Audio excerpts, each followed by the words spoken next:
ಒಂದು ಘೋಷವಾಕ್ಯ ನಮ್ಮ ಮುಂದಿದೆ, ಸ್ನೇಹಾಕ್ಷರಗಳ ಸಾಮ್ರಾಜ್ಯ ಕಟ್ಟೋಣ. ಈ ಜಗತ್ತು ಅತ್ಯಂತ ಹೆಚ್ಚಾಗಿ ಬಯಸುವಂತಹ ಒಂದು ಭಾವನೆ ಅಂತ ಹೇಳಿದ್ರೆ ಅದು ಪ್ರೀತಿ, ಸ್ನೇಹ. ಭೂಮಿ ಲೋಕದಲ್ಲಿ ವಾಸ ಮಾಡುವ ನಾವೆಲ್ಲರೂ ಬೇರೆ ಬೇರೆ ಭಾಷೆಗಳನ್ನು ಆಡುವವರು, ಬೇರೆ ಬೇರೆ ವಿಚಾರಧಾರೆಗಳಲ್ಲಿ ನಂಬುವವರು, ಬೇರೆ ಬೇರೆ ರೀತಿಯ ಜೀವನ ವಿಧಾನಗಳನ್ನು ಅಳವಡಿಸಿಕೊಂಡವರು. ಈ ವೈವಿಧ್ಯತೆಗಳೇನಿದೆ, ಈ ಜಗತ್ತಲ್ಲಿರುವ ವ್ಯತ್ಯಾಸಗಳೇನಿದೆ, ಎಲ್ಲ ವ್ಯತ್ಯಾಸಗಳನ್ನು ಒಟ್ಟುಗೂಡಿಸುವ ಅತ್ಯಂತ ಅದ್ಭುತವಾದ ಶಕ್ತಿ ಅಂತ ಹೇಳಿದ್ರದೇನೋ ಸ್ನೇಹ. ಯಾವುದು? ಸ್ನೇಹ, ಪ್ರೀತಿ ಅಲ್ವಾ? ಈ ಜಗತ್ತನ್ನು ಕಟ್ಟುವ ಅತ್ಯಂತ ದೊಡ್ಡ ಒಂದು ಪ್ರಮುಖವಾದಂತಹ ಒಂದು ವಿಚಾರವಾಗಿದೆ ಪ್ರೀತಿ. ಪ್ರೀತಿ ಇಲ್ಲದ ಮೇಲೆ ಹೂವು ಹರಡಿತು ಹೇಗೆ, ಮೋಡದ ತೀತು ಹೇಗೆ, ಹಣೆಯನ್ನು ಕೆಳಗಿಳಿದು ನೆಲಕ್ಕೆ ಹಸಿರು ಮುಗಿಯಿತು ಹೇಗೆ. ಪ್ರೀತಿ ಇಲ್ಲದ ಮೇಲೆ ಸಂಶಯಗಳ ಗಡಿಗಳುದ್ದಕ್ಕೂ ಸದ್ದು ಹೇಗೆ ಅಂತ ಕವಿಗಳು ಹೇಳಿದ್ದಾರೆ. ಅಕ್ಷರಗಳ ಮೂಲಕ ಪ್ರೀತಿಯನ್ನು ಕಟ್ಟುವಂತಹ ಒಂದು ಬಹಳ ದೊಡ್ಡ ಸಾಹಸಕ್ಕೆ ನಾವಿಲ್ಲಿ ಇಲ್ಲಿದ್ದೇವೆ. ಪರಸ್ಪರ ದ್ವೇಷ, ಗಲಭೆ, ಸಂಘರ್ಷ ಪೀಡಿತವಾಗಿರುವಂತಹ ನಮ್ಮ ಈ ಜಗತ್ತಿನಲ್ಲಿ ಮೇಕ್ ಫೌಂಡೇಶನ್ ಹಾವೇರಿಯಲ್ಲಿ, ದಾವಣಗೆರೆಯಲ್ಲಿ, ಗುಲ್ಬರ್ಗದಲ್ಲಿ, ಈ ಕರ್ನಾಟಕ ರಾಜ್ಯದ 3 ಜಿಲ್ಲೆಗಳಲ್ಲಿ 7 ಕ್ಯಾಂಪಸ್ಗಳಲ್ಲಿ 20 ಸಂಸ್ಥೆಗಳಲ್ಲಿ 2,000ರಷ್ಟು ವಿದ್ಯಾರ್ಥಿನಿಯರನ್ನು ಒಳಗೊಂಡಂತಹ ಒಂದು ಬೃಹತ್ತಾದ ಆಂದೋಲನದಲ್ಲಿ ಸ್ನೇಹಾಕ್ಷರಗಳ ಮೂಲಕ ಸಾಮ್ರಾಜ್ಯವನ್ನು ಕಟ್ಟಲಿಕ್ಕೆ ನಾವು ಹೋಗಿದ್ದೀವಿ. ಮೊಯಿನುಸಿನ್ನ ಅಕಾಡೆಮಿ, ನಮ್ಮ ಊರಿನ ಮಂಗಳೂರು ವಿದ್ವಾಂಸ ಮುಸ್ತಫಾ ನಳೀನಿ ಎಂಬುವರು ಈ ಬಹಳ ದೊಡ್ಡ ಆಂದೋಲನಕ್ಕೆ ನೇತೃತ್ವವನ್ನು ಕೊಡ್ತಾ ಇದ್ದಾರೆ. ನಾನು ಈ ಅಕ್ಷರಗಳು ಜಗತ್ತಿನ ಅತ್ಯಂತ ದೊಡ್ಡ ಅಭಿವೃದ್ಧಿಯ ಹಿಂದಿರುವ ಚಾಲಕಶಕ್ತಿ ಅಂತ ಹೇಳಿದ ಅಕ್ಷರಗಳು. ಅಕ್ಷರಗಳನ್ನು ಬರೆಯುವಂತಹ ಲೇಖನಿ ಎನ್ನುವುದು ಖಡ್ಗಕ್ಕಿಂತ ಅರಿಕ್ತವಾದಂತಹ ಒಂದು ಬಹಳ ದೊಡ್ಡ ಒಂದು ಅಸ್ತ್ರ. ಖಡ್ಗದಿಂದ ಮನುಷ್ಯರನ್ನ ತುಂಡು ಮಾಡಬಹುದು, ಖಡ್ಗದಿಂದ ವಸ್ತುಗಳನ್ನು ಕತ್ತರಿಸಬಹುದು, ಖಡ್ಗದಿಂದ ಎಲ್ಲಾ ರೀತಿಯ ಅನಗತ್ಯಗಳನ್ನು ಹೋಗಲಾಡಿಸಬಹುದು, ಖಡ್ಗಗಳಿಂದ ಸಂಕಷ್ಟಗಳನ್ನು ನಿವಾರಣೆ ಮಾಡಲೂಬಹುದು. ಅದೇ ಸಂದರ್ಭದಲ್ಲಿ ಅಕ್ಷರಗಳ ಮೂಲಕ ಅಕ್ಕರೆಯ ಸಂದೇಶವನ್ನು ಕೊಟ್ಟುಕೊಳ್ಳುವುದು ಮನುಷ್ಯಗಳನ್ನು ಕೂಡಿಸುವಂತಹ ಒಂದು ಬಹಳ ದೊಡ್ಡ ಶಕ್ತಿ ನಮ್ಮ ಅಕ್ಷರಗಳಿಗೆ. ಕಳೆದ ಕಾಲಗಳಲ್ಲಿ ಗಮನಿಸಿದ್ದೀವಿ, ಕರ್ನಾಟಕ ರಾಜ್ಯದಲ್ಲಿ ವಚನ ಸಾಹಿತ್ಯ ಬಹಳ ದೊಡ್ಡ ಕೆಲಸ ಮಾಡಿದೆ. ನಿಮ್ಗೆ ಗೊತ್ತಿದೆಯಾ ವಚನ ಸಾಹಿತ್ಯ? ಸರ್ವಜ್ಞರನ್ನು ಗೊತ್ತಿದೆಯಾ? ಬಸವಣ್ಣ ಗೊತ್ತಿದೆಯಾ? ಬಸವಣ್ಣನವರ ವಚನಗಳು ಗೊತ್ತಿದೆಯಾ? ಎಂತಹ ಸುಂದರವಾದ ವಚನಗಳನ್ನು ಹೇಳಿದ್ದಾರೆ. ಬಸವಣ್ಣವರ ಒಂದು ವಚನ ಯಾರಿಗೆ ಹೇಳ್ಬೋದು? ಯಾವುದಾದ್ರೂ ಒಂದು ವಚನ ಯಾರಿಗೆ ಹೇಳ್ಬೋದು? ಯಾರಿಗಾದ್ರೂ ಕಾಣದೆ ಬಾಯ್ಪಟ್ಟಿದೆಯಾ ಬಸವಣ್ಣನ ವಚನಗಳು? ಹೇಳಿ. ಕೆಳಬೇಡ ಕೊಲಬೇಡ, ಕುಸಿ ನುಡಿಯಲು ಬೇಡ, ತನ್ನ ಬಣ್ಣಿಸಬೇಡ, ಇದಿರ ಹರಿಯಲು ಬೇಡ, ಇದುವೇ ಅಂತರಂಗ ಸುದ್ದಿ, ಇದುವೇ ಬಹಿರಂಗ ಸುದ್ದಿ. ಈ ರೀತಿ ಮನುಷ್ಯರಲ್ಲಿ ಸ್ನೇಹವನ್ನು, ಪ್ರೀತಿಯನ್ನು ಸಂಕ್ಷೇಪಿಸಿ ಮಾನವ ಮನಸ್ಸುಗಳನ್ನು ರೂಪಿಸುವಂತಹ ಕೆಲಸಗಳನ್ನು ಅಕ್ಷರಗಳ ಮೂಲಕ ಕರ್ನಾಟಕ ರಾಜ್ಯದ ಸಾಹಿತ್ಯ ಪ್ರಧಾನದ ಪ್ರಮುಖ ಅಂಗವಾಗಿರುವ ಸಮಗ್ರ ವಚನ ಸಾಹಿತ್ಯಗಳ ಮೂಲಕ ಹೇಳಿದರೆ ನಾವು ಸ್ನೇಹದ ಅಕ್ಷರಗಳನ್ನು ಕಲಿತೇವೆ. ಅಕ್ಷರಾಂತರಿಕ ವರ್ಣಮಾಲೆಯಲ್ಲಿ ಬಿಂಬಿಸುವ ಸಂವಹನ ಮಾಧ್ಯಮ. ಮನುಷ್ಯನು 2 ರೀತಿಯಲ್ಲಿ ಸಂವಹನಗಳನ್ನು ಮಾಡಬಹುದು. ದ ಪರ್ಫೆಕ್ಟ್ ಕಮ್ಯುನಿಕೇಶನ್ ಮೀಡಿಯಾ ಅದು ಲೆಟರ್ಸ್, ಅಕ್ಷರಗಳು. ಅಕ್ಷರಗಳ ಮೂಲಕ ನಾವು ಸಂವಹನ ಮಾಡಬಹುದು. ನಾಳೆಯ ಮೂಲಕ, ಮಾತುಗಳ ಮೂಲಕ ಸಂವಹನ ಮಾಡಬಹುದು. ಮಾತುಗಳ ಮೂಲಕ ಸಂವಹನ ಮಾಡುವಾಗಲೂ, ಲೇಖನಿಗಳ ಮೂಲಕ ಸಂವಹನಗಳನ್ನು ಮಾಡುವಾಗಲೂ ಅವೆಲ್ಲವೂ ಕೂಡ ಪ್ರಪಂಚವನ್ನು ಕಟ್ಟಲಿಕ್ಕೆ ಸಾಧ್ಯವಾಗಬೇಕು, ಸಾಮ್ರಾಜ್ಯಗಳನ್ನು ಕಟ್ಟಲಿಕ್ಕೆ ಸಾಧ್ಯವಾಗಬೇಕು. ಮಾತಿ ನಿಮಗೆ ಬೆಲೆಯು ಕೇಳಿದೀರಾ? ಮಾತಿ ನಿಮಗೆ ಬೆಲೆಯು, ಮಾತಿ ನಿಮ್ಮ ಹಾಗೆ ಬೆಲೆಯು, ಮಾತೆ ಮಾಣಿಕ್ಯ ಬಗ್ಗೆ ಮಾತೆಯ ಸರ್ವ ಸಂಪತ್ತು ಅಂತ ಸರ್ವಜ್ಞ ಹೇಳಿದ್ದಾರೆ. ನುಡಿದರೆ ಮುತ್ತಿನ ಹಾರದಂತಿರಬೇಕು. ಹೇಳಿ, ನುಡಿದರೆ ಮುತ್ತಿನ ಹಾರದಂತಿರಬೇಕು, ನುಡಿದರೆ ಮಾಣಿಕ್ಯದ ದೀಪ್ತಿಯಂತಿರಬೇಕು, ನುಡಿದರೆ ಶಲಾಕೆಯಂತಿರಬೇಕು, ನುಡಿದರೆ ಲಿಂಗವೆಚ್ಚಿ ಅಹೋರಬೇಕು, ನುಡಿದರೆ ನಮ್ಮನ್ನು ವೆಚ್ಚ ಕೂಡದ ಸಂಗಮ ದೇವ ಅಂತ ಸುಭಾಷಿತರು ಕೆಳದ ಕಾಲಗಳಲ್ಲಿ ಹೇಳಿದ್ದಾರೆ. ಮನುಷ್ಯರನ್ನ ಕೂಡಿಸಲು, ಮನುಷ್ಯರನ್ನು ಒಟ್ಟುಗೂಡಿಸಲು ಜಗತ್ತಲ್ಲಿ ಬೇರೆ ಬೇರೆ ಧರ್ಮಗಳಿರ್ಬೋದು. ಹಿಂದೂ ಧರ್ಮ, ಕ್ರಿಸ್ತು ಧರ್ಮ, ಜೈನ ಧರ್ಮ, ಬೌದ್ಧ ಧರ್ಮ, ಮತ್ತೆ ಯಹೂದ ಧರ್ಮ ಅಲ್ವಾ? ವಿವಿಧ ಧರ್ಮಗಳಿರ್ಬೋದು. ಅವುಗಳಲ್ಲಿ ಪ್ರಮುಖವಾದ ಕೆಲವು ಧರ್ಮಗಳು ನಮ್ಮ ದೇಶದಲ್ಲೇ ಹುಟ್ಟಿಕೊಂಡಿದೆ. ಕೆಲವು ಧರ್ಮಗಳು ವಿದೇಶದಿಂದ ಬಂದದ್ದನ್ನು ನಾವು ಕೈಚಾಚಿ ಸ್ವೀಕರಿಸಿದ್ದೇವೆ. ಆ ಧರ್ಮಗಳ ಆಚಾರ ವಿಚಾರ ನಂಬಿಕೆಗಳು ಬೇರೆ ಬೇರೆ ಆಗಿರ್ಬೋದು. ಅವರು ಬದುಕುವ ನೀತಿ ರಿವಾಜುಗಳು ಬೇರೆ ಬೇರೆ ಆಗಿರ್ಬೋದು. ಆದರೆ ಎಲ್ಲರನ್ನೂ ಕೂಡ ಪ್ರೀತಿಗಳ ಮೂಲಕ ಹೋಲಿಸಲಿಕ್ಕೆ ನಮ್ಮಿಂದ ಸಾಧ್ಯವಾಗಬೇಕು. ಯಾರನ್ನು ಕೂಡ ಇತರರು ಅಂತ ನಾವು ಭಾವಿಸಬಾರದು, ಎಲ್ಲರನ್ನು ನಮ್ಮವರು ಅಂತ ನಾವು ಬೆಳೆಸಬೇಕು. ಇವನಾರವ ನಾರವನೆಂದು ಬೆಳೆಸುವುದರಿಂದ ಇವ ನಮ್ಮವ ನಮ್ಮವನೆಂದು ಬೆಳೆಸಯ್ಯ ಅಂತ ನಮಗೆ ಮಹಾತ್ಮರು ತಮ್ಮ ವಚನ ಸಾಹಿತ್ಯಗಳ ಮೂಲಕ ಕರೆಗಳನ್ನು ಕೊಟ್ಟಿದ್ದಾರೆ. ಯಾರನ್ನು ಕೂಡ ಬೇರೆಯವರಾಗಿ ಕಾಣುವಂತಹ ಒಂದು ಪರಿಪಾಠ ನಮ್ಮ ದೇಶದಲ್ಲಿ ಎಲ್ಲರನ್ನು ಕೂಡ ಒಂದಾಗಿ ಕಾಣುವಂತಹ ಒಂದು ವಿಶಿಷ್ಟವಾದ ಪರಂಪರೆ ನಮಗಿದೆ. ಆದ್ದರಿಂದ ಆ ಪರಂಪರೆಯನ್ನು ಗಟ್ಟಿಗೊಳಿಸಬೇಕಾದ ಅಗತ್ಯ ನಮಗಿದೆ. ಆ ಪರಂಪರೆ ಸ್ವಲ್ಪ ದುರ್ಬಲ ಆಗ್ತಾ ಇದೆ.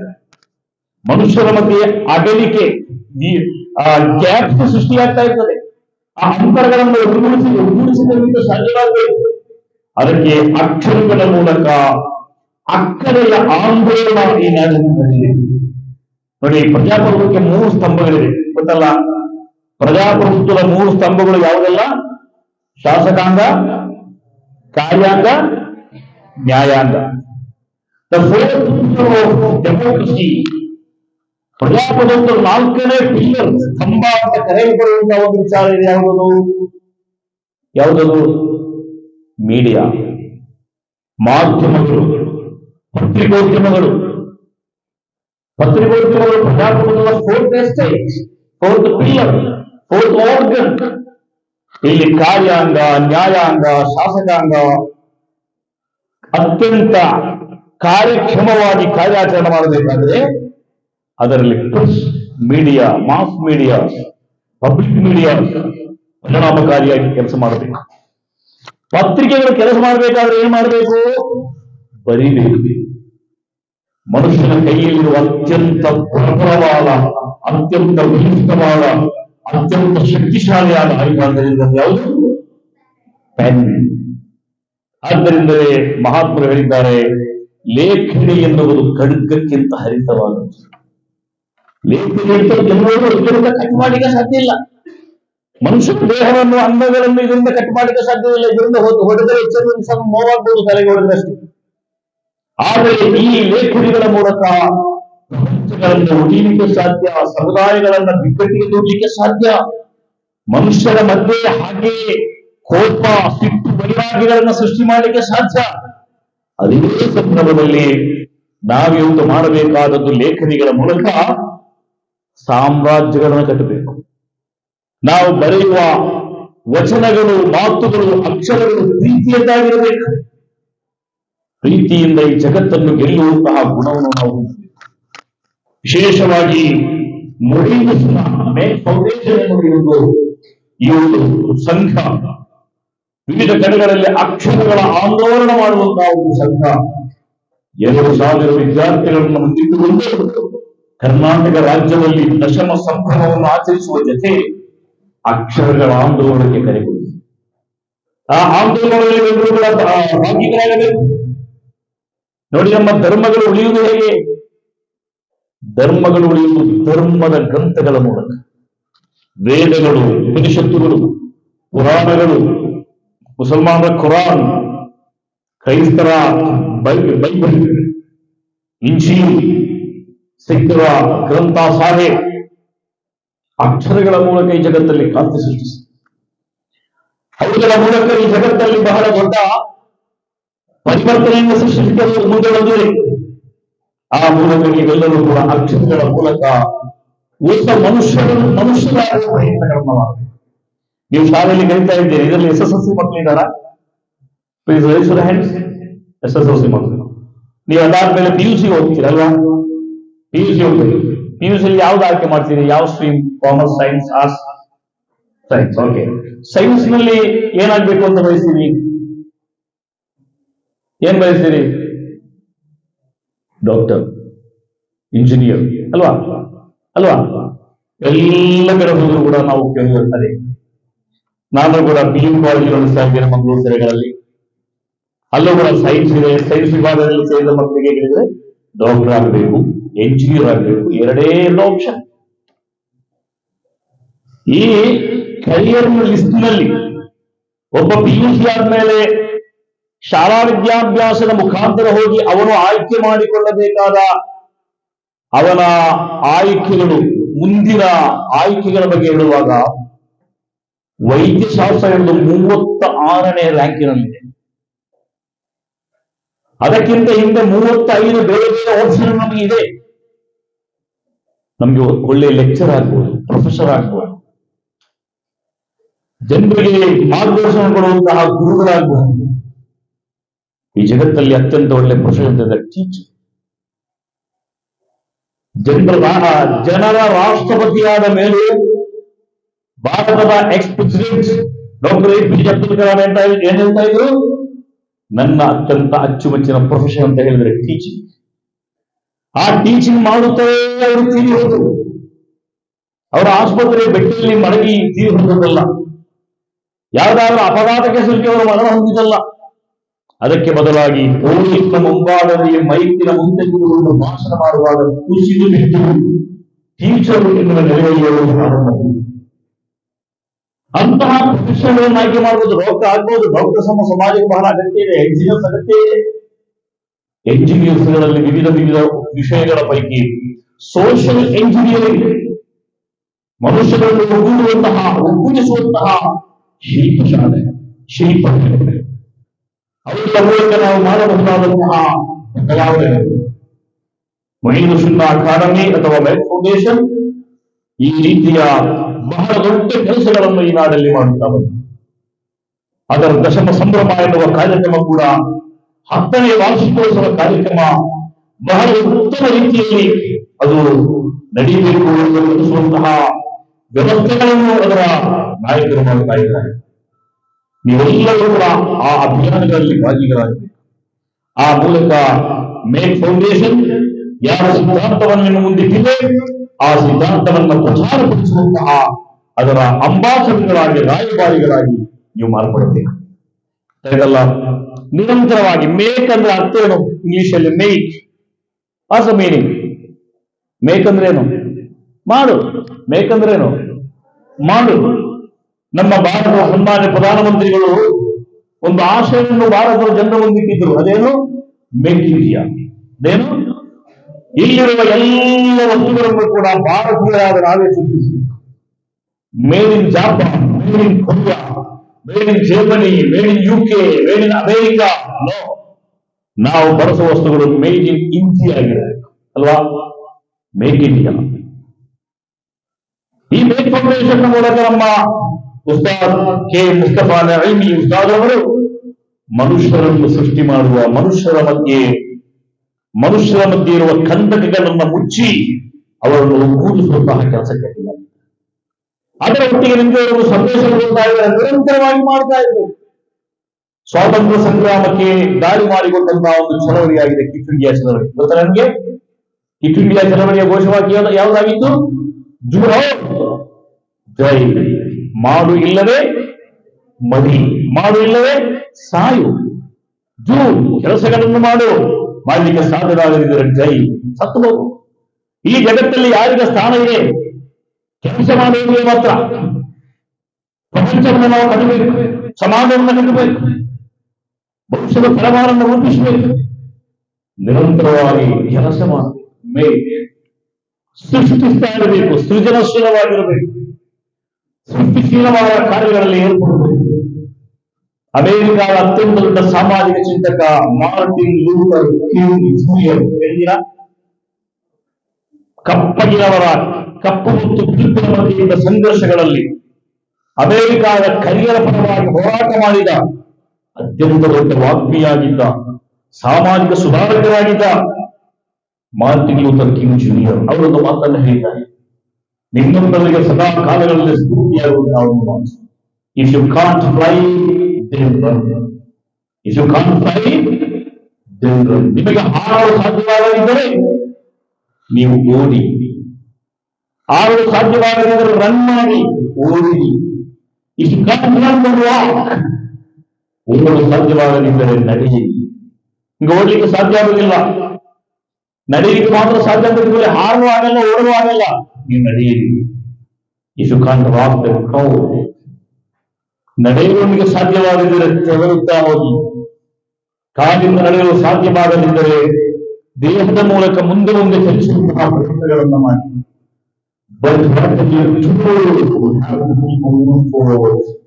ಇಲ್ಲಿ ಮಾಡಿರೋ ಮುಂದೆ ಮುಂದೆ ಚಲಿಸ್ತಾ ಇರಬೇಕು. ಯಾವುದು ನಿಂತಗಿರಾಗಬಾರದು, ನಿರಂತರವಾಗಿ ನೀವು ಚಲಿಸ್ತಾ ಇರಬೇಕು. ಆ ಮೂಲಕ ಜನರಲ್ಲಿ ಅತ್ಯುತ್ತಮವಾದಂತಹ ಸಂದೇಶಗಳನ್ನು ತಿಳಿಸುವಂತಹ ಕೆಲಸಗಳನ್ನು ಮಾಡಿ. ಸ್ನೇಹಾಕ್ಷರಗಳ ಮೂಲಕ ಸಾಮ್ರಾಜ್ಯವನ್ನು ಕಟ್ಟಬೇಕು. ಯಾವ ಸಾಮ್ರಾಜ್ಯ? ಇಂದಿನ ಕಾಲಗಳಲ್ಲಿ ರಾಜರು ಕಟ್ಟಿದಂತಹ ರಾಜಕೀಯ ಸಾಮ್ರಾಜ್ಯವಲ್ಲ, ಮನುಷ್ಯರ ಸಾಮ್ರಾಜ್ಯ. ಮನುಷ್ಯರ ಬಗ್ಗೆ ಬೇರೆ ಯಾವುದೇ ಭೇದಭಾವವಿಲ್ಲದೆ ಮನುಷ್ಯರನ್ನು ಮುಕ್ತವಾಗಿ ಮಾತನಾಡಿಸಲು ಸಾಧ್ಯವಾಗುವಂತಹ ಒಂದು ಕಾಲ ಬರಬೇಕು. ಮನುಷ್ಯರ ಬಗ್ಗೆ ನಗು ಬರಬೇಕು, ನಗು ಇರಬೇಕು. ಮುಗುಳ್ನಗುವಿನ ಮೂಲಕ ಮನುಷ್ಯರನ್ನು ಭೇಟಿಯಾಗಲು ಸಾಧ್ಯವಾಗಬೇಕು. ನೀವು ಬಹಳ ಸಣ್ಣ ತರಗತಿಗಳು, 10ರಿಂದ ಕೆಳಗಿರುವಂತಹ ಕ್ಲಾಸ್, ಇದರಲ್ಲಿ ಸಾಕಷ್ಟು ಅಳವಡಿಸಿರುವಂತಹ ವಿಶಾಲವಾದ ವ್ಯವಸ್ಥೆಗೆ ನಿಮ್ಮಲ್ಲಿ ಭಾರತದ ಮುಖ್ಯಮಂತ್ರಿಗಳು, ಇಂಡಿಯಾ ಕರ್ನಾಟಕದ ಮುಖ್ಯಮಂತ್ರಿಗಳು ನಿಮ್ಮಲ್ಲಿ ಬರಲಿಕ್ಕಿದ್ದಾರೆ. ಭಾರತದ ಮಂತ್ರಿಗಳು, ಪ್ರಧಾನಮಂತ್ರಿಗಳು, ರಾಷ್ಟ್ರಪತಿಗಳು, ಗವರ್ನರ್ಗಳು ನಿಮ್ಮಿಂದ ಬರ್ತಾರೆ. ಶಾಲೆಗಳು ಅಂತ ಹೇಳಿದರೆ ಭಾರತದ ಭವಿಷ್ಯವನ್ನು ಕಟ್ಟುವಂತಹ ಕಾರ್ಖಾನೆಗಳು, ಶಾಲೆಗಳಂದ್ರೆ ಫ್ಯಾಕ್ಟರಿ, ಅದೊಂದು ವರ್ಕ್ಶಾಪ್, ಅದೊಂದು ಇಂಡಸ್ಟ್ರಿ. ಅಲ್ಲಿ ಬರುವಂತಹ ಪ್ರಾಡಕ್ಟ್ ಯಾವುದು? ಬೇರೆ ಯಾವುದೇ ಒಂದು ಕಾರ್ಖಾನೆಯಿಂದ ಬರುವಂತಹ ಉತ್ಪನ್ನಗಳಲ್ಲ, ಬದಲಾಗಿ ದೇಶ ಕಟ್ಟುವ ಶಿಲ್ಪಿಗಳು ಬರಬೇಕು. ಪ್ರತಿಯೊಬ್ಬರು ಕೂಡ ಈ ರೀತಿಯ ಯೋಚನೆಗಳನ್ನು ಮಾಡಿ ಮುಂದೆ ಬರಬೇಕು. ಕಳೆದ ಕಾಲಗಳಲ್ಲಿ ನಮ್ಮ ಮಹಾತ್ಮಗಳಾದಂತಹ ಸಜ್ಜನರು, ಸುಭಾಷಿತರು, ನಗರ ಸಾಹಿತ್ಯಗಾರರು, ಧಾರ್ಮಿಕ ಸುಧಾರಕರು, ಮತಾಧ್ಯಕ್ಷರುಗಳು ಅವರೆಲ್ಲ ಅಕ್ಷರಗಳ ಮೂಲಕ ಮಾಡುವಂತಹ ಕ್ರಾಂತಿಯಿಂದಾಗಿ ಇವತ್ತು ನಾವು ಬದುಕುತ್ತಾ ಇದ್ದೇವೆ. ನಾನೀಗ ಬಸವಣ್ಣನ ಬಗ್ಗೆ ಹೇಳಿದೆ, ಬಸವಣ್ಣನ ಬಗ್ಗೆ ಹೇಳಿದೆ. ಸ್ವಾಮಿ ವಿವೇಕಾನಂದರು ದೇಶಗಳಿಂದ ಅತ್ಯಂತ ದೊಡ್ಡ ಸನ್ಯಾಸಿಯಾಗಿದ್ದರು, ಫಿಲೋಸಫರ್ ಆಗಿದ್ದರು, ತತ್ವಜ್ಞಾನಿಯಾಗಿದ್ದರು, ಸಮಾಜ ಸುಧಾರಕರಾಗಿದ್ದರು. ಸ್ವಾಮಿ ವಿವೇಕಾನಂದರು ಎಷ್ಟು ವರ್ಷಗಳ ಕಾಲ ಬದುಕಿದ್ರು ಗೊತ್ತಾ? ಎಷ್ಟು ವರ್ಷ ತೀರಿ ಹೋಗುವಾಗ ಹೇಳಿ? ಸ್ವಾಮಿ ವಿವೇಕಾನಂದ ತೀರಿ ಹೋಗುವಾಗ ಎಷ್ಟು ವರ್ಷ? 190, 80? ನೋ, 39 ವರ್ಷ. ಕೇವಲ 39ನೇ ವರ್ಷದಲ್ಲಿ ಸ್ವಾಮಿ ವಿವೇಕಾನಂದ ಈ ಜಗತ್ತಿಗೆ ವಿದಾಯವನ್ನು ಹೇಳಿದರು. ಯೋಚನೆ ಮಾಡಿ ನೋಡಿ. ವಿದ್ಯಾರ್ಥಿತ್ವದ ಕಾಲಘಟ್ಟವನ್ನು ಬಿಟ್ಟರೆ 1-2 ದಶಕಗಳನ್ನು ಮಾತ್ರ ಇಡೀ ಜಗತ್ತಲ್ಲಿ ಧರ್ಮವನ್ನು ಪ್ರಚಾರ ಮಾಡಲು, ಅಂತರ್ಧರ್ಮಗಳ ಮಧ್ಯೆ ಸೌಹಾರ್ದಗಳನ್ನು ಮೂಡಿಸಲು, ಮನುಷ್ಯರನ್ನಾಗಿ ಕಾಣುವುದು. ಸ್ವಾಮಿ ವಿವೇಕಾನಂದ ಅವರ ಚಿಕಾಗೋ ಭಾಷಣ ಜಗತ್ತಿನಲ್ಲಿ ಯಾಕೆ ಪ್ರಸಿದ್ಧವಾಗಿದೆ? ಎಲ್ಲರೂ ladies and gentleman, ladies and gentleman ಅಂತ ಭಾಷಣ ಮಾಡುವಾಗ ಸ್ವಾಮಿ ವಿವೇಕಾನಂದ ಇಡೀ ಜಗತ್ತಲ್ಲಿರುವ ಮನುಷ್ಯರನ್ನು ಬ್ರದರ್ಸ್ ಅಂಡ್ ಸಿಸ್ಟರ್ಸ್ ಅಂತ ಕಾಣುವ ವಿಶಾಲವಾದ ದೃಷ್ಟಿಕೋನ ಯಾವಾಗ ಒಬ್ಬ ಮನುಷ್ಯರಿಗೆ ಬಂದುಬಿಡ್ತದೆ, ಆಗ ಮಾತ್ರ ಈ ಜಗತ್ತಲ್ಲಿ ಸ್ನೇಹದ ಸಾಮ್ರಾಜ್ಯವನ್ನು ಕಟ್ಟುವಂತೆ ಸಾಧ್ಯವಾಗ್ತದೆ. ಕಟ್ಟುವ ನಾವು ಹೊಸ ನಾಡೊಂದನ್ನು, ಹೊಸ ಬೀಡುವುದನ್ನು ಒಬ್ಬ ಶಾಲೆಗಳು ಸುಂದರವಾಗಿ ಹೇಳಿದ್ದಾರೆ. ಕಟ್ಟುವುದು ನಾವು ಹೊಸ ನಾಡೊಂದನ್ನು, ಹೊಸ ಬೀಡುವುದು, ಅದು ಕಟ್ಟುವುದಾಗಬೇಕು. ಮೇನ್ ಫೌಂಡೇಶನ್, ಅದಕ್ಕೆ ಬೇಕಾದಂತಹ ವ್ಯವಸ್ಥೆಗಳು ನಿಮ್ಮಿಂದ, ನಿಮ್ಮ ಮೂಲಕ ಮಾಡ್ತಾ ಇವೆ. ಅಕ್ಷರಗಳ ಮೂಲಕ ಇ ಎನ್ನುವ ಕನ್ನಡ ಭಾಷೆಯ ವರ್ಣಮಾಲೆ, ಇಂಗ್ಲಿಷ್ನ ಆಲ್ಫಾಬೆಟ್ಸ್ ABCD, ಎಲ್ಲ ಭಾಷೆಗಳಲ್ಲಿರುವಂತಹ ಆಲ್ಫಾಬೆಟ್ಸ್ಗಳ ಮೂಲಕ, ಸಿಂಗಲ್ ಲೆಟರ್ಗಳ ಮೂಲಕ, ಒಂದೊಂದು ಅಕ್ಷರಗಳ ಮೂಲಕ, ಪದಗಳಾಗಿ, ವಾಕ್ಯಗಳಾಗಿ, ಪ್ಯಾರಾಗ್ರಾಫ್ಗಳಾಗಿ, ಪುಟಗಳಾಗಿ, ಗ್ರಂಥಗಳಾಗಿ ಈ ಜಗತ್ತನ್ನು ಅಭಿವೃದ್ಧಿಪಡಿಸಿದಂತಹ, ಕಳೆದ ಕಾಲಗಳಲ್ಲಿ ಕಳೆದು ಹೋದಂತಹ, ಗತಿಸುವಂತಹ ಮಹಾತ್ಮರು ಸ್ನೇಹಾಕ್ಷರಗಳ ಮೂಲಕ ಸಾಮ್ರಾಜ್ಯವನ್ನು ಕಟ್ಟಿವಾಗಿದ್ದಾರೆ. ಕೆಲಬೇಡ ಕೊಲಬೇಡ, ಹುಸಿ ನುಡಿಯಲು ಬೇಡ ಅಂತ ಬಸವಣ್ಣ ಹೇಳಿ ಎಷ್ಟು ವರ್ಷ ಆಯಿತು? ಸುಮಾರು 800 ವರ್ಷ ಕಳೆಯಿತು. 12ನೇ ಶತಮಾನದಲ್ಲಿ ಇವರು ಬಂದಿದ್ದರು, 19ನೇ ಶತಮಾನ ಆಗಿದ್ದೇವೆ. 900 ವರ್ಷಗಳಷ್ಟು ಆಯಿತು ಬಸವಣ್ಣ ಈ ಮಾತುಗಳನ್ನು ಹೇಳಿ. ಆ ಮಾತಿನ ಮಹತ್ವ ಕೆಳಗೊಂಡಿಲ್ಲ, ಆ ಮಾತಿನ ಮಹತ್ವ ಮಾಸಿ ಹೋಗಿಲ್ಲ. ಕಳೆದ 800 ವರ್ಷಗಳಿಂದ ಅಕ್ಷರಗಳ ಮೂಲಕ ಸ್ನೇಹ ಸಾಮ್ರಾಜ್ಯವನ್ನು ಕಟ್ತಾ ಬಂದಿದ್ದಾರೆ ಬಸವಣ್ಣ. ಮೊಹಮ್ಮದ್ ಪೈಗಂಬರ್, ಇಸ್ಲಾಮಿನ ಪ್ರವಾದಿ ಮೊಹಮ್ಮದ್ ಪೈಗಂಬರ್ ಸಲ್ಲಲ್ಲಾಹು ಅಲೈಹಿ ವಸಲ್ಲಂ ಜಗತ್ತಿಗೆ ಅವರೊಂದು ಧರ್ಮಗ್ರಂಥವನ್ನು ಕೊಟ್ಟಾಗ, ದೈವಿಕ ವಾಣಿಯನ್ನ ಜಗತ್ತಿಗೆ ಮುಂದಿಟ್ಟಾಗ, ಅವರು ಜಗತ್ತಿಗೆ ಕೊಟ್ಟಂತಹ 2 ಸಂದೇಶಗಳಾಗಿತ್ತು ಬಹಳ ಪ್ರಮುಖವಾದ. ಒಂದು ಓದು, ಒಂದು ಬರಿ. ಕುರಾನ್ ನಿಮಗೆ ಗೊತ್ತಿರಬಹುದು, ಕುರಾನ್ ಬಗ್ಗೆ ನೀವು ಕೇಳಿರ್ಬೋದು. ಕುರಾನ್ ಪ್ರಾರಂಭಗೊಳ್ಳುವುದು ಇಕ್ರಾ, ರೀಡ್ ಎನ್ನುವ ಆದೇಶದೊಂದಿಗೆ. ಕುರಾನ್ ಪ್ರಾರಂಭಗೊಳ್ಳುತ್ತದೆ. ಮತ್ತೆ ಅದರ ಮುಂದೆ ಕುರಾನ್ ಬರಹದ ಮಹತ್ವವನ್ನು ಪ್ರಸ್ತಾಪಿಸುತ್ತದೆ. ಕುರಾನ್ ಒಂದು ಕಡೆಯಲ್ಲಿ ದೇವರನ್ನು, ಅಲ್ಲಾಹನನ್ನು ಅಲ್ ಅಕ್ರಮ್, ಅಕ್ರಮ್ ಅಂದ್ರೆ ಅತ್ಯಂತ ಉದಾರಿಯಿಂದ ಅಲ್ಲಾಹನ ಬಗ್ಗೆ ಹೇಳಿಕೊಂಡಿದ್ದಾರೆ. ಅಲ್ಲಾಹನು ಜಗತ್ತಲ್ಲಿ ಅತ್ಯಂತ ಉದಾರಿಯಾದದ್ದು ಹೇಗೆ? ಸಪ್ತ ಸಾಗರಗಳನ್ನು ಸೃಷ್ಟಿ ಮಾಡಿಯಲ್ಲ, ಈಗಾಗಲೂ ಅದ್ಭುತವಾದ ಅಂಡ ಕಲಾಪವನ್ನು ಸೃಷ್ಟಿ ಮಾಡಿಯಲ್ಲ, ಕೋಟ್ಯಂತರ ಸೃಷ್ಟಿಗಳನ್ನು ಈ ಜಗತ್ತಿಗೆ ಕೊಡುಗೆ ನೀಡಿಯಲ್ಲ. ಈ ಅಕ್ರಮ್, ನಿನ್ನ ಸೃಷ್ಟಿಕರ್ತ, ನಿನ್ನ ಲಾರ್ಡ್ ಅವನು ಅಕ್ರಮ್. ಅಕ್ರಮ್ ಅಂದ್ರೆ ಅತ್ಯಂತ ಉದಾರಿಯಾಗಿದ್ದ.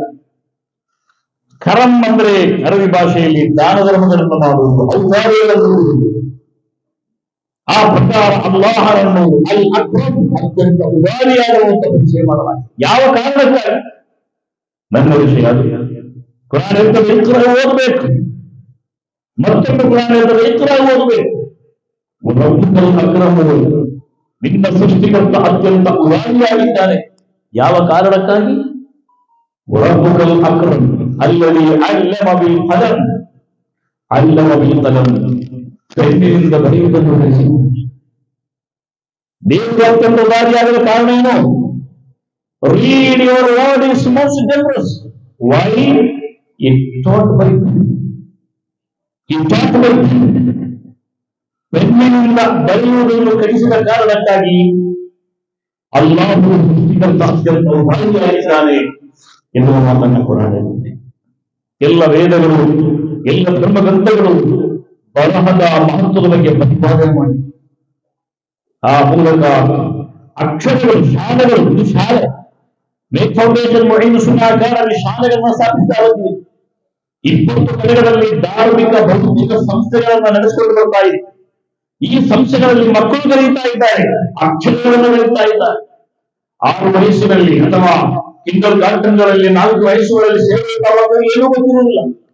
ಅವರ ತಲೆಗೆ, ಅವರ ಮನಸ್ಸಿಗೆ ಅಕ್ಷರಗಳನ್ನು ಫೀಡ್ ಮಾಡಿ, ಆ ಮೂಲಕ ಅವರಲ್ಲಿ ಮನುಷ್ಯತ್ವವನ್ನು ಸ್ಪರ್ಶಿಸುವ, ಮನುಷ್ಯತ್ವವನ್ನು ಸೃಷ್ಟಿ ಮಾಡುವ ಕೆಲಸವನ್ನು ವಿದ್ಯಾಸಂಸ್ಥೆಗಳು ಮಾಡ್ತಾ ಇದೆ. ಈ ನಿಟ್ಟಿನಲ್ಲಿ ನಿಮ್ಮಿಂದ ಮೊಯಿನ್ ಸುನ್ನಾ ಅಕಾಡೆಮಿ ಅಥವಾ ಮೇಕ್ ಫೌಂಡೇಶನ್ ಬಯಸುವಂತಹ ಒಂದು ಅತ್ಯಂತ ದೊಡ್ಡ ಒಂದು ವಿಚಾರವನ್ನು ಹೇಳಿದರೆ, ಸಾಮ್ರಾಜ್ಯಗಳನ್ನು ಕಟ್ಟುವ, ಮನುಷ್ಯರ ಸಾಮ್ರಾಜ್ಯಗಳನ್ನು ಕಟ್ಟುವ. ನಾವು ಈಗಾಗಲೇ ಹೇಳುವಂತೆ ಕಟ್ಟುವೆವು ನಾವು ಹೊಸ ನಾಡೊಂದನು, ಹೊಸ ಬೀಡೊಂದನು. ಯಾವುದೇ ವೈರಾಗ್ಯಗಳಿಲ್ಲದ, ವೈರತ್ವಗಳಿಲ್ಲದ, ಪರಸ್ಪರ ಅರ್ಥ ಮಾಡಿಕೊಳ್ಳುವಂತಹ ಒಂದು ಜಗತ್ತಿದೆ. ಮುಗಿಲುಗೂರು ಬೇಕಾಗಿದ್ದಾರೆ ಅಂತ ಒಬ್ಬ ದಾರ್ಶನಿಕ ಒಂದು ಕಾಲದಲ್ಲಿ ಬೋರ್ಡ್ ಹಾಕಿದ. ಮುಗಿಲುಗೂರು ಬೇಕಾಗಿದ್ದಾರೆ. ಯಾರು ಯಾರನ್ನು ಬಂದು ಮುಗಿಲುಗೂರಿಲ್ಲ, ಯಾರು ಯಾರನ್ನು ರೆಸ್ಪೆಕ್ಟ್ ಮಾಡುವುದಿಲ್ಲ. ನಮ್ಮ ಪತ್ರಿಕೆಯಲ್ಲಿ ಓದಿರುವುದು ಮಕ್ಕಳಿಂದ ತಂದೆಯ ಕೊಲೆಯಾಗುವ ಕಾಲ, ಮಕ್ಕಳಿಂದ ತಾಯಿಯ ಕೊಲೆಯಾಗುವ ಕಾಲ. ನಮ್ಮ ದೇಶದ ಪರಂಪರೆಯಲ್ಲಿ ತಾಯಿ ಮತ್ತು ತಂದೆಯನ್ನು ಯಾವ ರೀತಿಯಲ್ಲಿ ಕಾಣ್ತಾ ಇದ್ದಾರೆ. ಅಂತಹ ತಾಯಿ ತಂದೆಯ ಮುಂದೆ ನಡೀಬಾರದು ಅಂತ ನಮಗೆ ನಮ್ಮ ಹಿರಿಯರು ಕಲಿಸಿಕೊಟ್ಟಿದ್ದಾರೆ. ತಾಯಿ ನಡೆಯುವಾಗ ತಂದೆ ನಡೆಯುವಾಗ ಮುಂಭಾಗ ನಡಿಬಾರದು, ಹಿಂದೆ ನಡಿಬೇಕು.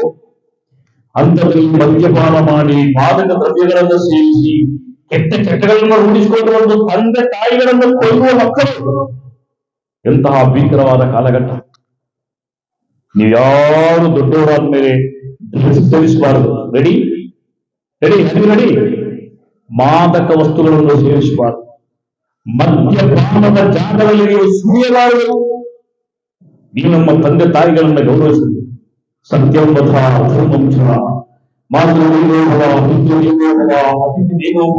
ಆಚಾರ್ಯ ನಮ್ಮ ಈ ನಾಡಿನ ಪರಂಪರೆಯಲ್ಲಿ ತಂದೆ ತಾಯಿಗಳಿಗೆ ಹುಟ್ಟಂತಹ ಸ್ಥಾನ ಅತ್ಯಂತ ಶ್ರೇಷ್ಠವಾದ ಸ್ಥಾನ. ಅಂಥದ್ರಲ್ಲಿ ತಂದೆ ತಾಯಿಗಳನ್ನು ಕುಡಿದು ಬಂದ ಮಕ್ಕಳಲ್ಲಿ ಕೊಲ್ಲುವಂತಹ ಮಕ್ಕಳ ಕಾಲದಲ್ಲಿ ಮೇಲ್ಫೌಂಡೇಶನ್ ಮಕ್ಕಳು ಮಾಡಬೇಕಾದ ಆಂದೋಲನ ಯಾವುದು? ಸ್ನೇಹಾಕ್ಷರಗಳ ಮೂಲಕ ಮಾನವ ಸಾಮ್ರಾಜ್ಯವನ್ನು ಕಟ್ಟುವ ಕೆಲಸ ಆಗಬೇಕು. ಗೊತ್ತಾಯ್ತಲ್ಲ? ಆದ್ದರಿಂದ ನನ್ನ ಮಾತನ್ನು ನಾನು ಉಪಸಂಹಾರ ಮಾಡ್ತಾ ಇದ್ದೇನೆ. ನಿಮ್ಮ ಜೀವನದಲ್ಲಿ ಬಹಳ ದೊಡ್ಡ ಸಾಧನೆಗಳನ್ನು ಮಾಡಲಿಕ್ಕೆ ಸಾಧ್ಯವಾಗಿದೆ. ನಿಮ್ಮ ಫ್ಯೂಚರ್ನ ಮಾಸ್ಟರ್ಗಳು ನೀವೇ. ನಿಮ್ಮ ಲೈಫ್ನ ಮಾಸ್ಟರ್ ಯಾರು? ನೀವೇ. ನಿಮ್ಮ ಜೀವನವನ್ನು ರೂಪಿಸಿಕೊಳ್ಳಬೇಕಾದವರು ನೀವೇ. ನಿಮ್ಮ ಬದುಕಿನ ಸ್ಕ್ರಿಪ್ಟ್ ರೈಟರ್ಸ್ ನೀವೇ. ಆದ್ದರಿಂದ ಇಲ್ಲಿ ಟೀಚರ್ಸ್ಗಳಿದ್ದಾರೆ, ಮೋಟಿವೇಟರ್ಸ್ಗಳಿದ್ದಾರೆ, ಮೆಂಟರ್ಗಳಿದ್ದಾರೆ. ಇಶಾಕ್ ಸರ್ ನಮ್ಮ ಊರಿನವರು ಬಹಳ ತ್ಯಾಗದಿಂದ, ಕಷ್ಟದಿಂದ ಮಂಗಳೂರಂತಹ ಒಂದು ಸ್ವರ್ಗಕ್ಕೆ ಸಮಾನವಾದ ಊರಿಂದ ಇಲ್ಲಿಗೆ ಬಂದು, ಇದು ಸ್ವರ್ಗ ಅಲ್ಲ ಅಂತ ಹೇಳುವುದಲ್ಲ, ಇಲ್ಲಿ ಸ್ವಲ್ಪ ಸೌಕರ್ಯಗಳೆಲ್ಲ ಕೊರತೆ ಇದೆ, ಹಳ್ಳಿಗಾಡು ಇದೆ, ಬಯಲುಸೀಮೆ ಪ್ರದೇಶವಿದೆ, ಇಲ್ಲಿಗೆಲ್ಲ ಬಂದು ಬಹಳ ಕಷ್ಟಪಟ್ಟು ನಿಮ್ಮ ಫ್ಯೂಚರ್, ನಿಮ್ಮ ಭವಿಷ್ಯವನ್ನು ಬರೆಯುವ ಅಕ್ಷರಗಳ ಮೂಲಕ, ಸ್ನೇಹಾಕ್ಷರಗಳ ಮೂಲಕ ಇಸಾಜ ನಿಮ್ಮ ಭವಿಷ್ಯವನ್ನು ಬರೆಯುವ ಕಾಯಕದಲ್ಲಿ ತಲೀರ್ವಾಗಿದ್ದಾರೆ. ಎಲ್ಲ ಅಧ್ಯಾಪಕ ಬಂಧದವರು, ಎಲ್ಲ ಸಿಬ್ಬಂದಿಗಳು ಈ ಕೆಲಸಗಳನ್ನ ಮಾಡ್ತಾ ಇದ್ದಾರೆ. ಆ ಮೂಲಕ ನೀವು ಭವಿಷ್ಯದಲ್ಲಿ ಅತ್ಯಂತ ಮಾನವ ಸಾಮ್ರಾಜ್ಯವನ್ನು ಕಟ್ಟುವ ಅದರ ಶಿಲ್ಪಿಗಳಾಗಬೇಕು, ಅದರ ಪ್ರತಿನಿಧಿಗಳಾಗಬೇಕು. ಆ ಮೂಲಕ ಒಂದು ವಿಭಿನ್ನವಾದ ಒಂದು ಜೀವನ ಕ್ರಮವನ್ನು ಅಳವಡಿಸಿಕೊಳ್ಳಬೇಕು. ಜಗತ್ತಲ್ಲಿರುವಂತಹ ಸ್ಪೇಸ್ಗಳನ್ನು ತುಂಬುವುದು ನಿಮ್ಮಿಂದ ಸಾಧ್ಯವಾಗಬೇಕು. ನೀವು ನಿರಂತರವಾಗಿ ಕೆಲಸ ಮಾಡ್ತಾ ಇರಬೇಕು. ನಿರಂತರವಾಗಿ ಕೆಲಸ ಮಾಡುವ ಮೂಲಕ ಭಾರತದ ಭವಿಷ್ಯದ ನಿರ್ಣಾಯಕವಾದ ವೇದಿಕೆಗಳಲ್ಲಿ ನೀವು ಪ್ರತ್ಯಕ್ಷಪಡುವಂತಾಗಬೇಕು. ಸೃಷ್ಟಿಕರ್ತನು ಎಲ್ಲರಿಗೂ ಭಗವಂತನ ಸಹಾಯ ಉಂಟಾಗಲಿ ಅಂತ ಈ ಸಂದರ್ಭದಲ್ಲಿ ಹೇಳಿದ್ದಾರೆ. ಮೇಲ್ಫೌಂಡೇಶನ್ ಸುಂದರವಾದ ಸಮಾರಂಭದಲ್ಲಿ ಭಾಗವಹಿಸಿದ ಎಲ್ಲರೂ ಕೇಳುಗರನ್ನು, ಸೋದರನ್ನು, ತುಂಬಿಕಟ್ಟಿಯ ಶ್ರೀ ಸ್ವಾಮಿ ವಿವೇಕಾನಂದ ಇಂಗ್ಲಿಷ್ ಮೀಡಿಯಂ ಸ್ಕೂಲ್ನ ವಿದ್ಯಾರ್ಥಿಗಳನ್ನು, ಸಿಬ್ಬಂದಿಗಳನ್ನು ಈ ಸಂದರ್ಭದಲ್ಲಿ ಅಭಿನಂದಿಸುತ್ತಾ ನಾವೆಲ್ಲರೂ ಸೇರಿಕೊಂಡು ಭಾರತದ ಭವಿಷ್ಯವನ್ನು ರೂಪಿಸುವಂತಹ ಶಕ್ತಿಶಾಲಿಗಳಾದಂತಹ ಆರ್ಥಿಕಗಳಾಗೋಣ ಎಂದು ಈ ಸಂದರ್ಭದಲ್ಲಿ ಭರವಸೆಯನ್ನು ಹೇಳುತ್ತಾ ಮತ್ತೊಮ್ಮೆ ಕೃತಜ್ಞತೆಯನ್ನು ಸಲ್ಲಿಸುತ್ತಾ ನನ್ನ ಮಾತನ್ನು ಮುಗಿಸ್ತಾ ಇದ್ದೇನೆ. ಜೈ ಹಿಂದ್.